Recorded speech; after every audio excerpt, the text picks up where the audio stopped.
पार्वती जगदम्बा जिस समय काशी के घाट पे बाबा शंकर के साथ विवाह करके आई थी, बाबा ने मणिकर्णिका घाट पे देवी को बैठा के बरदे को छोड़ दिया और अपने अखंड समाधि में बैठ गए। अपने अखंड समाधि में बैठ गए तो अखंड समाधि की अवधि क्या होती है? 87,000 वर्ष। एक बार भोले बैठते तो 87,000 वर्षों तक निरंतर बैठे रहते।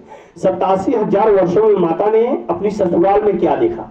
पहल पठौनी अपनी ससुराल में मैया ने देखा राम नाम सत्य है, राम नाम सत्य है। दूसरा क्या देखा? घर के लोग राजा हैं, घर के लोग फकीर हैं, लेकिन यहां आने के बाद जगह नहीं मिलती। राजा की चिता पे प्रजा की लाश जलाई जाती है, राजा की चिता पे प्रजा की लाश जलाई जाती है। तीसरा मैया ने क्या देखा? इकलौता पुत्र मर जाता है, लोगों के हाथों में घर पे बेड़ियां लग जाती है, पैरों में जंजीर बांध दी जाती है, लेकिन यहां आने के बाद हंस के लोग मुखाग्नि देते हैं। जब बाबा शंकर का ध्यान टूटा, उन्होंने बामन में देखा देवी पार्वती। उन्होंने कहा देवी आप बैठी हो? कहे भोलेनाथ तो मैं तो बैठी, पर आप खुश है कि नहीं? बोले मैं तो खुश हूं, पर आप कहीं? बोले अरे आप मुझे लेके अपने घर चलने के लिए आए थे, आप इस शमशान पे बैठ गए। कहे कहां पे? कहे मेरी ससुराल और आपका घर जहां है, जहां आपका घर होगा वही मेरी ससुराल होगी, तो आप मुझे ले तो चलिए वहां पे। एक नई नवेली दुल्हन अपने पति से इस भाव संवाद करती है। बाबा शंकर ने कहा देवी मेरा यही घर है और आपका यही ससुराल है। मैया ने कहा आपके घर क्या है? बाबा ने कहा क्या नहीं है। आप क्या नहीं है बता दीजिए। मैया ने कहा 87,000 सालों से मैं यही देख रही हूं, राम नाम सत्य है, राम नाम सत्य है। बाबा शंकर ने कहा दुनिया का सत्य मेरे घर पे है, दुनिया का सत्य मेरे घर पे है। जो आया है सो जाएगा, राजा रंग फकीर, कोई चढ़ चला विमान तो कोई बधत जा जंजीर, सबको जाना है, यही है सबकी गति। और कोई देवी आपको दिखा? बोले हाँ, घर के लोग राजा, घर के लोग जोगी, लेकिन यहां आने के बाद घर पे तो अमीरी गरीबी देखी जाती है, लेकिन आपके घर पे आने के बाद राजा के स्थान पे प्रजा की लाशें जलाई जाती है, राजा की चिता पे प्रजा की लाशें जलाई जाती है। बाबा शंकर ने कहा देवी अरे लोग अपने घर के अमीर गरीब हैं, लोग अपने घर के राजा प्रजा हैं, मेरे यहां आने के बाद केवल जीव और शिव बचता है, मेरे यहां आने के बाद केवल जीव और शिव बचता है। मैं यहां शिव हूं और आने वाला प्राणी जीव है, इसलिए जो मेरे घर पे आया वो सबकी शान बराबर। हमने अपने घर का नाम रख दिया शमशान। सम बराबर, शान इज्जत। यहां सबकी इज्जत एक समान है। यहां कोई अमीर नहीं है, कोई गरीब नहीं, कोई छोटा नहीं, कोई बड़ा नहीं, कोई ऊंच नहीं, कोई नीच नहीं है। यहां आने वाले हर प्राणी का स्वागत है, हर जीव का स्वागत है। ये मेरा घर है। देवी और कुछ देखा? बोले हाँ। तीसरा भोलेनाथ इकलौता पुत्र मरता है, लोगों के हाथों में पैरों में बेड़ियां जकड़ दी जाती है, घर के अंदर बंद कर दिए जाते हैं, लेकिन यहां आने के बाद मैंने देखा हंस के मुखाग्नि देती है। बाबा शंकर ने कहा देवी दुनिया का ज्ञान शिव के चरणों में वास करता है, दुनिया का ज्ञान शिव के चरणों में वास करता है, इसलिए लोग मुझसे ज्ञान लेने आते हैं, लोग मुझसे ज्ञान लेने आते हैं। आपने देखा होगा अघोरियों की लास्ट सिद्धियां कहां से होती? शमशान से। अघोरी की लास्ट सिद्धि शमशान से होती है। किसी संत ने पूछा भोलेनाथ से, भोलेनाथ आपका गुरु कौन है? आपका गुरु कौन है? क्योंकि आज यहां गुरु और शिष्य का विषय है। मुस्कुराते हुए बाबा शंकर ने कहा क्यों? बोले आपको इतना ज्ञान कहां से आता है? बाबा शंकर ने कहा, बाबा भोलेनाथ ने कहा मेरे अंदर जो छुप के बैठा है, मेरे अंदर जो छुप के बैठा है आदि गुरु, आदि गुरु जिनका आज तक किसी ने वर्णन नहीं कर पाया, वो मेरा गुरु है, वो मेरा गुरु है। आप पढ़ते हैं आदि शक्ति महादेव, आदि गुरु महादेव, आदि गुरु। बाबा शंकर ने कहा कि मेरा गुरु है, इसलिए मुझे किसी से ज्ञान लेने की आवश्यकता नहीं पड़ती, स्वयं अंदर से ज्ञान देता है। अब आपको लगता है कि नहीं हम मोबाइल देखेंगे, हम किताब देखेंगे, हमें किसी ने बताया है? अरे आप महादेव के शिष्य हो, आप महादेव से ज्ञान मांगो, क्योंकि कहा गया शंकर का पुजारी कभी भिखारी नहीं होता, शिव का पुजारी कभी अनारी नहीं होता। शिव ज्ञान का दाता शब्द है, शिव भाग्य विधाता है। शिव से मांगो, शिव से आपने मांगा नहीं, आप तो संसार से मांग रहे हो। संसार किसी को देता है, संसार लेने वाला है, संसार लेता है और वक्त पड़ने पे देने के साथ में धोखा भी देता है। इसलिए हमारी दीदी नीलम जी कहती हैं, कर लो प्रीत से गुरु से जिनका दिया ये चोला है, जग वाले क्या देंगे देने वाला ये भोला है। रामचरितमानस में बाबा गोस्वामी तुलसीदास जी ने लिखा है, कहव भरत भाभी प्रबल, कहव भरत भाभी प्रबल, सुनह मुनिनाथ, हानि लाभ जीवन मरण, जस सब जस चाबी हाथ। सब कुछ क्या हाथ में? विधाता के हाथ में। हमें और आपको उस महादेव से नहीं लगाना चाहिए, उस महादेव से प्रीत लगाना चाहिए। आपके जीवन में कितना भी दुख हो, आप महादेव के पास बैठ के रो दीजिए, महादेव के नाम से 3 बार ताली बजा दीजिए। देखिए महादेव कैसे आपके दुखों को दूर करता है। क्षण मात्र में दुख सहने की क्षमता आपको मिल जाएगी, क्षण मात्र में। उतने जल्दी आपके शरीर में कोई दवा ऊर्जा नहीं दे सकती जितने जल्दी महादेव आपके दुखों को निवारण कर सकते हैं।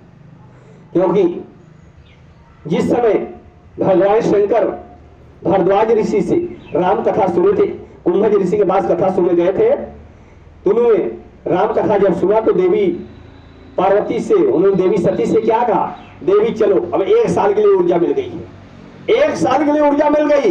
1 दिन की कथा 1 साल की ऊर्जा देती है कि फला समय में किसी विद्वान ने, फला पंडित ने, फला गुरु ने, फला भाई ने, फला बहन ने हमें यह चीज बताया था। 1 साल तक मुझे वो बातें खूब याद रहती है।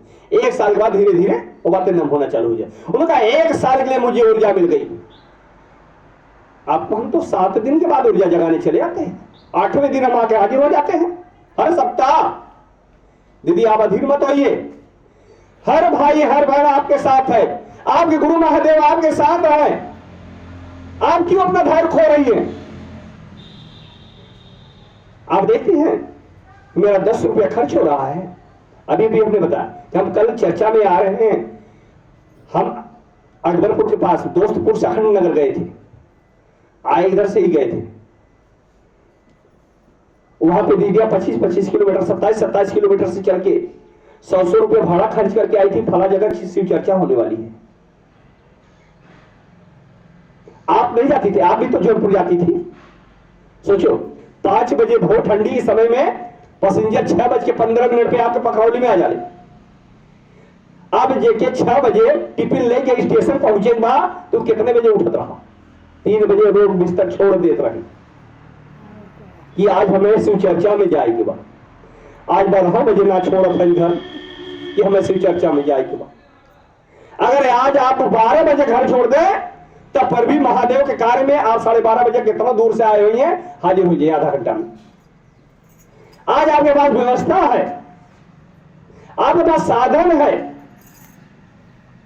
फिर भी आप अपनी जिज्ञासा को कम कर रही हैं। महादेव कहते हैं आप मुझसे जिज्ञासा कम कर सकती हैं, लेकिन मन से नहीं। आपके मन में मैं हर वक्त समाया हूं, कहीं गलती करती है तुरंत आपको डर लगता है महादेव, कहीं आपका कोई काम बनता है तुरंत खुशी आती है महादेव, कोई आकस्मिक घटना होती है महादेव। आप महादेव को कहां से निकालेंगी? आप यहां से निकाल सकती है, यहां से नहीं निकाल पाएगी, यहां से नहीं निकाल पाएगी। वो घुस के बैठा है, वो सबको काबू करके रखा है, क्योंकि शिव ज्ञान का दाता है, शिव ही भाग्य विधाता है। ये साधन रूपी मनुष्य रूपी देह हमारी गाड़ी है, महादेव की गाड़ी है, और महादेव यहां बैठ के ड्राइविंग कर रहा है, यहां बैठ के ड्राइविंग कर रहा है। जो जिधर घुमाता है उधर हम चलते हैं, जो कहता हम वही करते हैं।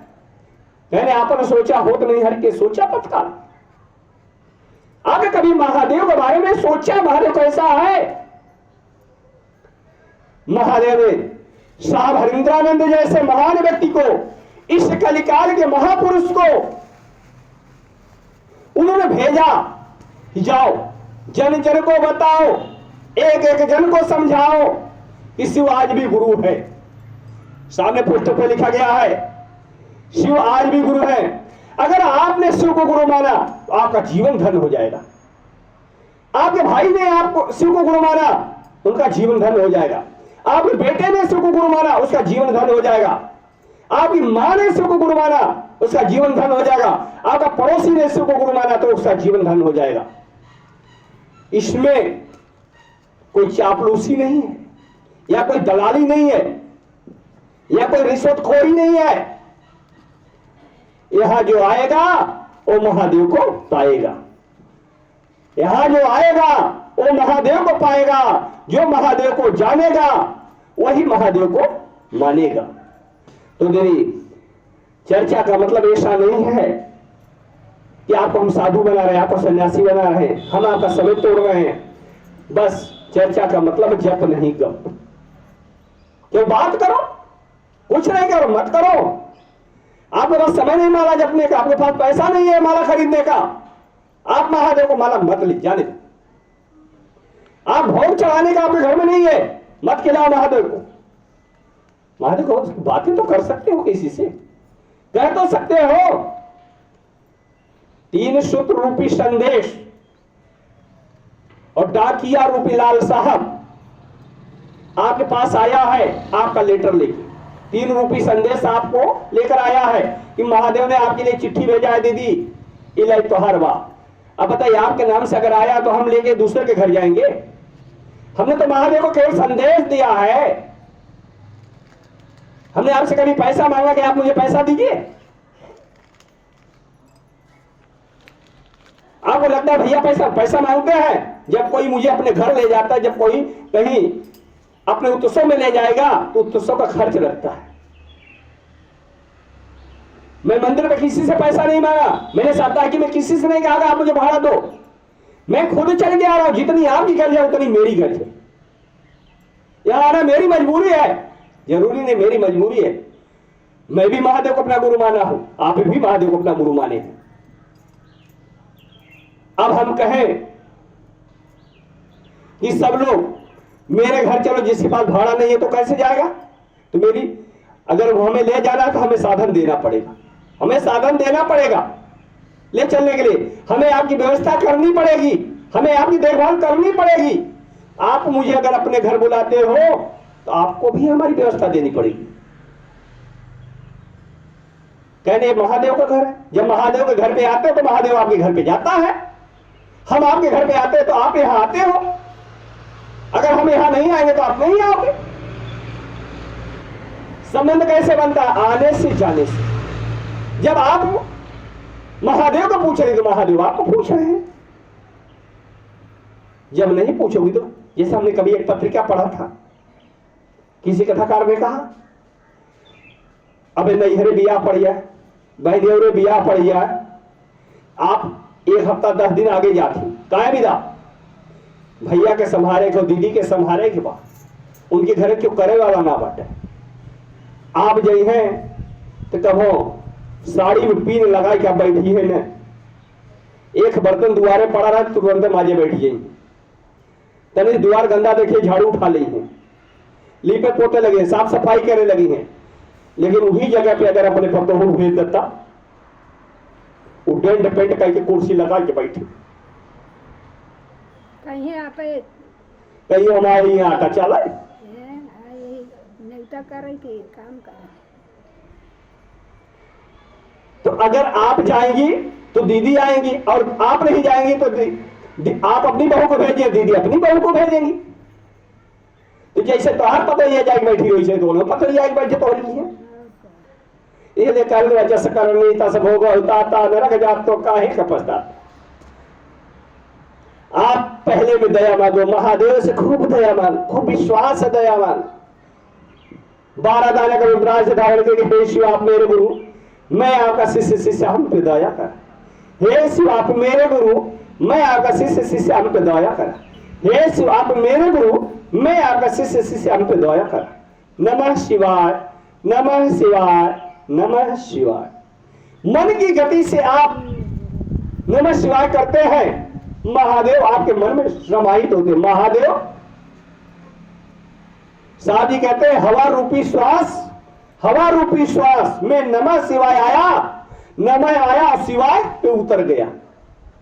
साहब जी ने उसी को पकड़ लिया।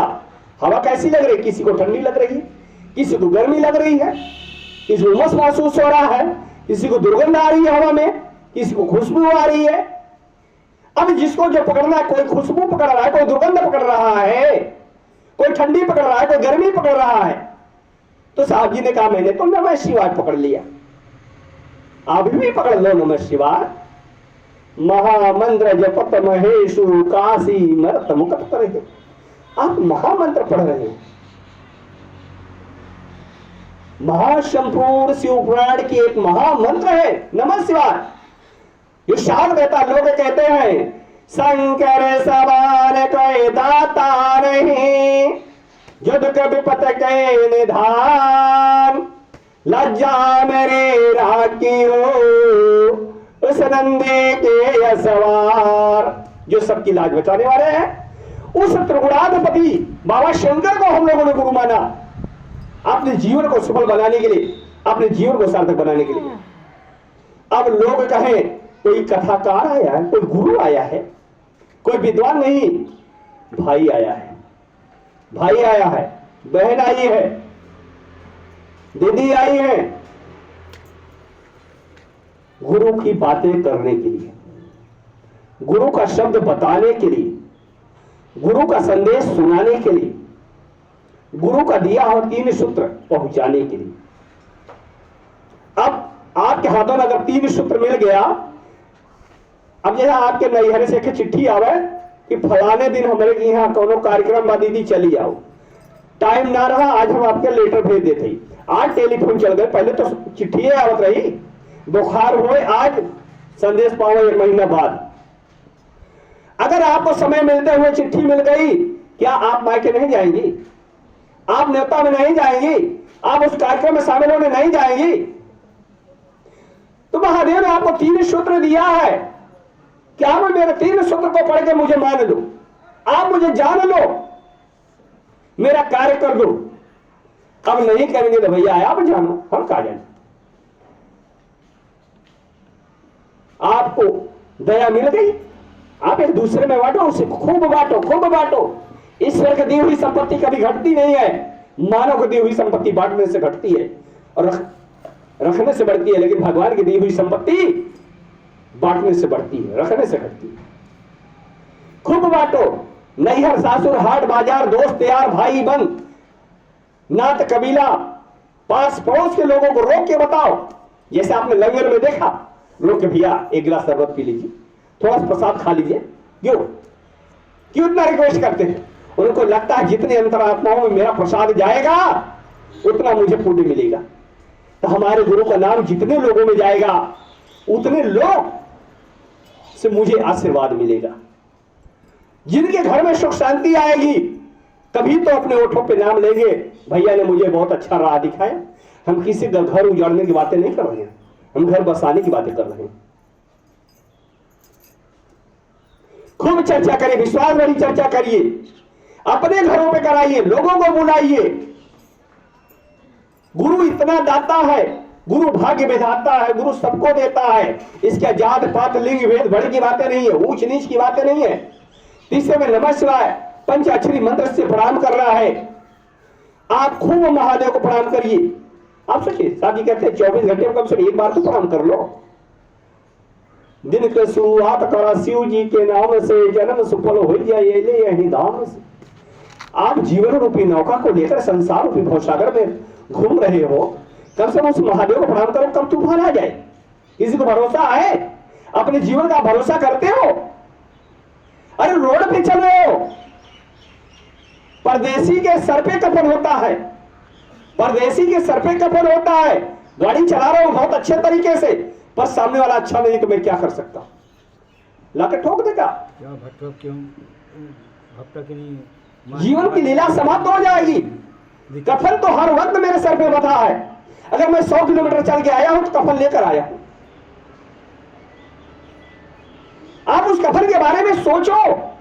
अगर भैया इतनी दूर से आए हैं, मैं तो इतने नजदीक से आई हूं, मैं क्यों नहीं महादेव का कार्य कर रही हूं? मैंने क्यों नहीं एक दूसरे को समझा पा रही हूं? मैं क्यों नहीं दूसरे से बता पा रही हूं?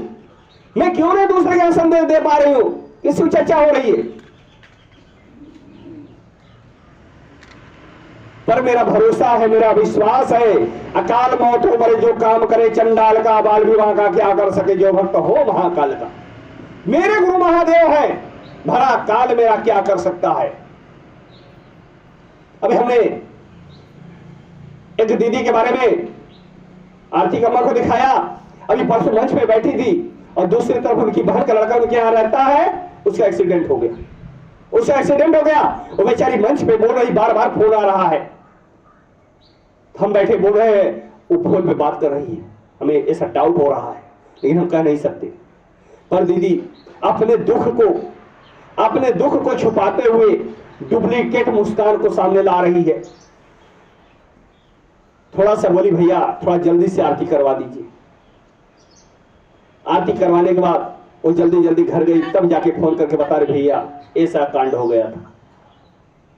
हमारे यहाँ एक दादाजी थे, वो इस तरीके से लोगों की चॉइस होती है, वो बिरहा गाते थे। उनका लड़का मर गया, उसकी लाश चारपाई के नीचे तोप दिए और घर वालों को बताए नहीं, और जाके रात भर बिरहा गाए, सुबह आके तब लाश लेके जा रहे। लोगों की लगन होती है, लोगों की लगन होती, लागी लगन मोहे गुरु चरणों से, जिसकी लगन जिससे लग जाए। अब दीदी ने कहा कि मैं अपने गुरु की चर्चा नहीं बंद कर सकती अपने औलाद के लिए। औलाद तो फिर मिलेगा, लेकिन गुरु कहां मिलेंगे? अगर रूठ जाएंगे तो हम कैसे मनाएंगे? हम अपने गुरु को रूठने नहीं देंगे। यहां से गई, वो हॉस्पिटल से बच्चा हंसते हुए आया कि मम्मी मैं सही हूं, चोटें कम लगी है। अगर वही चर्चा छोड़ के भागती तो शायद कहीं ब्रेन में चोट लगा था, डैमेज हो जाता, कोमा में चला जाता, कुछ भी हो सकता था। लेकिन उसका ये साइड से फट गया, ये छिला गया, लेकिन जब सीटी स्कैन हुआ सब नॉर्मल निकला। ड्रेसिंग करके डॉक्टर छोड़ दिया तुरंत ट्रामा में आजमगढ़ से। दीदी जाके घर से गुरु को धन्यवाद कर रहे हैं, भैया हमने तो बहुत डरी थे, लेकिन गुरु जी हमारे सारे दुखों को अपनी झोली में समाहित कर लिए। हम जैसे अबला को गुरु का ही सहारा है, बाकी कौन सहारा देगा? हमने कहा दीदी आप उन पे विश्वास करो, उन पे धैर्य रखो, सब कुछ दाता शिव शंकर भिखारी सारी दुनिया सबको देने वाले हैं, वो सबको देते हैं। पर अब हमारी प्यास इतनी बढ़ गई है कि हमारी प्यास बढ़ती